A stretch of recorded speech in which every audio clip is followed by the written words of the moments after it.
بسم اللہ الرحمن الرحیم۔ یہ بات ذہن میں اچھی طرح رہے کہ ان معمولات کا فائدہ اس وقت ہوگا کہ جب ہم اپنے آپ کو گناہوں سے بچائیں گے۔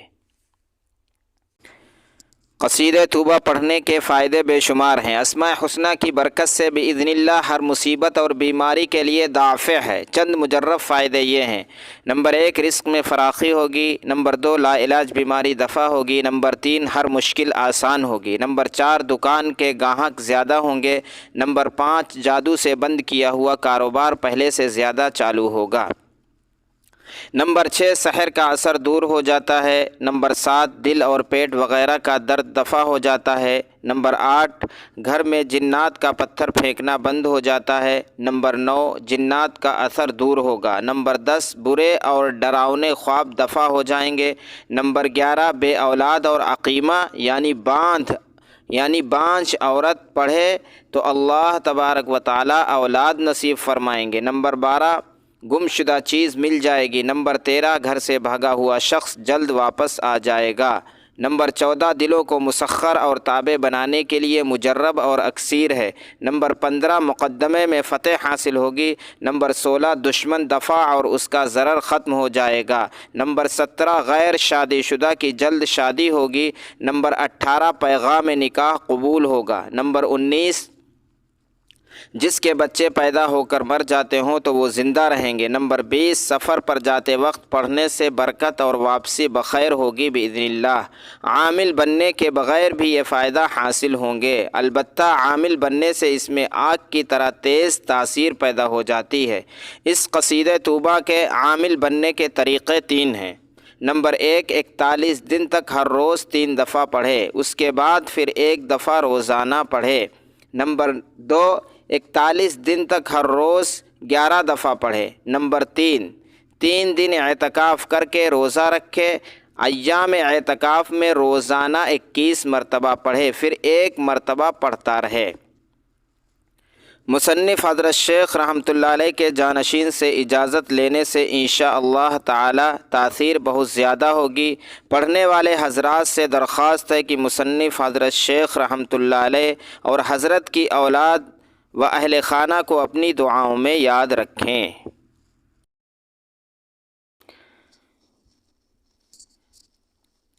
بسم اللہ الرحمن الرحیم۔ حمانا اللہ رب العالمین من الآفات جثمانا ودینا، علیم عالم حکم رشید میسر معضلات السائلین،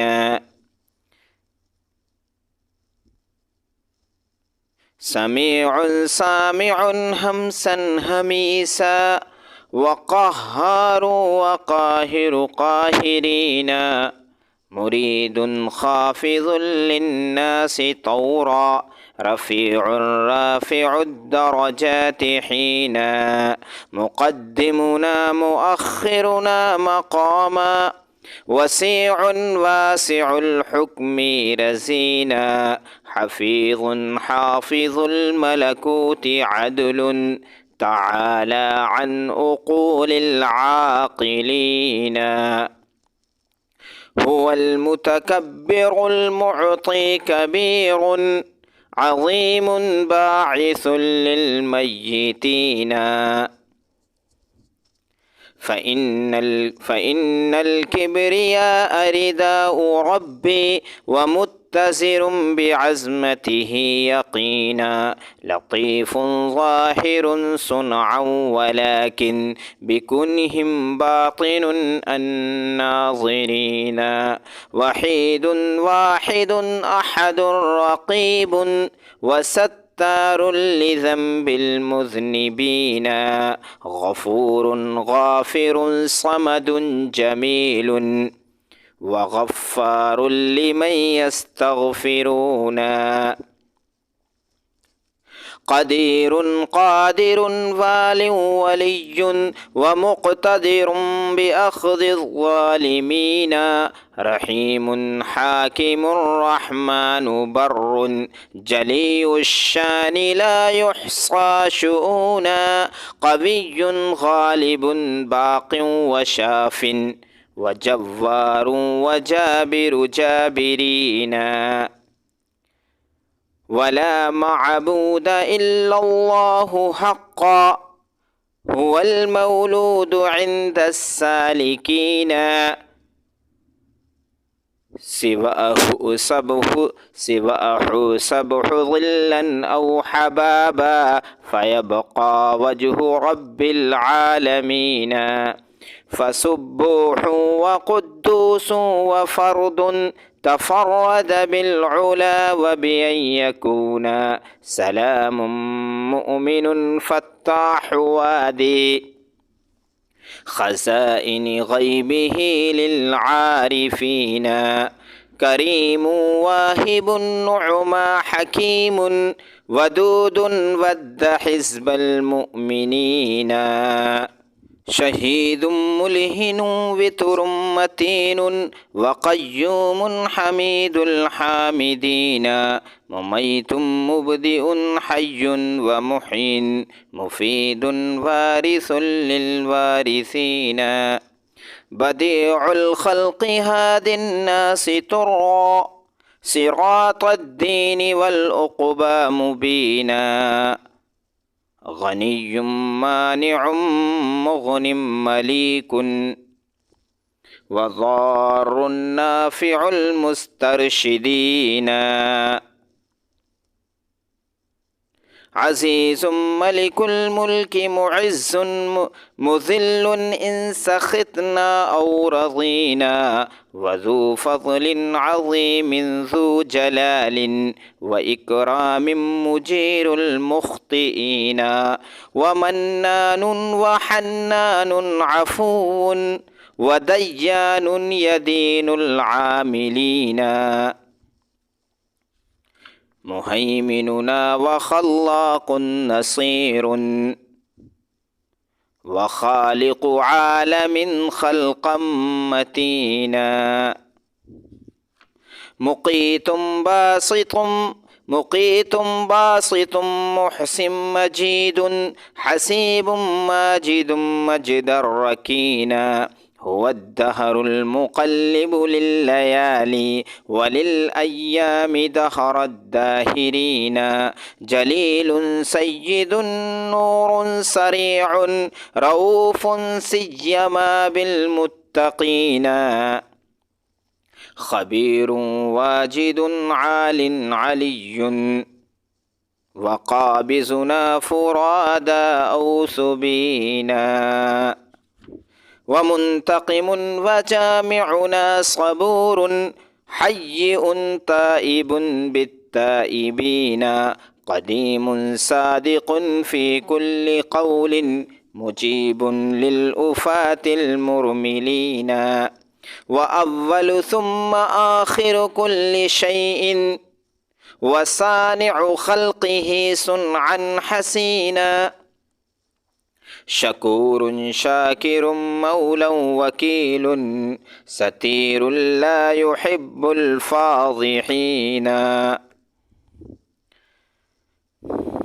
قريب كاشف الضر طبيب محيط فارج الهم قرينا. وفعال وذو طول رفيق لنا أعلى وخير الخالقين. مدبرنا وفاطرنا كفيل وفالق حبة أزحد فينا. وذو عرش وفي ذو انتقام مغيث طالب حقا بلينا. موفقنا وبارئنا حليم جواد وهو خير الأجودين. وكاف دافع الأمراض حق وقاضي حاجة المستنجدين. فليس كمثله شيء يسامي تعالى عن سمات الناقصين. فيا رزاقنا الوهاب خيرا ورازقنا وكنت به ضمينا.